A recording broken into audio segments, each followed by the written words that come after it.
السلام عليكم ورحمة الله. ازيكم حبايبي؟ عاملين ايه؟ طبعا كله في شم النسيم لازم الرنجة والفسيخ والسردين.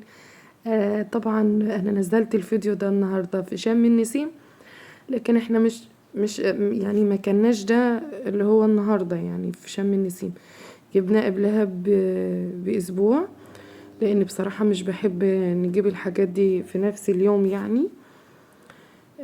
ممكن نجيب سردين بس وكده، او مثلا حاجة جنب الفطار يعني، لكن الرنجة والكلام ده قبلها باسبوع، لان في ناس قالت حرام ده مش عارف ايه. المهم يعني ملناش دعوة بالحاجات دي اللي احنا عارفين، اللي عارف حاجة بيعملها. المهم كده نسمي الله، وتعالوا بقى ان الاكياس دي كده كده هرميها، فهفضل رنج عليها كده زي ما انتم شايفين. وهنعمل بقى الرنجة بطريقة النهاردة، بصوا، ولا هنبهدل البوتاجاز ولا الفرن. وتعالى اقولكم على طريقة اللي انا عملتها. بصوا والله العظيم كانت جميلة جدا، وخلت الرنجة خفيفة قوي وهنعملها برضو، وهنحوش القشر بتاعها ده، بصوا، وكل اللي انت عايزينه. تعالوا كده بقى هنسمي الله. اول حاجة انا هعملها، طبعا هي الرنجة هنا متلجة، فانا هسيبها تفك براحتها خالص.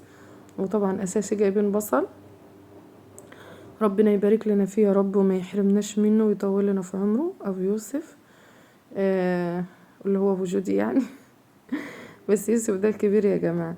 راح جاب لنا الرنجة، وجاب لنا بصل وطعمية، كان لسه جاي من الشغل بقى وكده، فجاب لنا معاه. هنا بقى خلاص الرنجة كانت فكت خالص لانها كانت متلجة، فسبتها لما فكت براحتها. وجبت الصاج هنا زي ما انتم شايفين. انا عايزه اقول لكم هو جايب ما شاء الله على العدد اللي موجودين في البيت، يعني احنا 8، بس في حد ما كانش موجود فسيبنا واحدة يعني ما عملناهاش. هنا كده زي ما انتم شايفين هي انا بوريكم اللي انا سبتها. انا هنا بقى مسخنه الفرن، ودخلت الصاج في الفرن، مولع الشوايه والبلاطه. وطبعا البطيخه دي هنعملها في الطبق. مرضتش اطول عليكم يعني، لان انا هخرطها بطريقه عشوائيه خالص، يعني مش حابه افتكاسات ولا حاجه.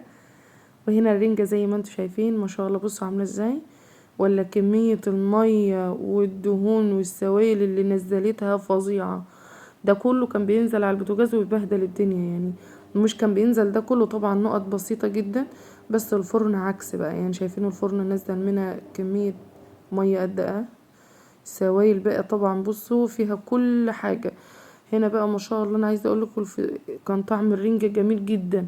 انا اول مره اجربها في الفرن، وبتمنى ان انتوا تجربوها، ويا رب الفيديو يكون عجبكم. انا عارفه ان هو بسيط جدا وما فيهوش اي حاجه، بس ما تنسونيش بقى باللايك.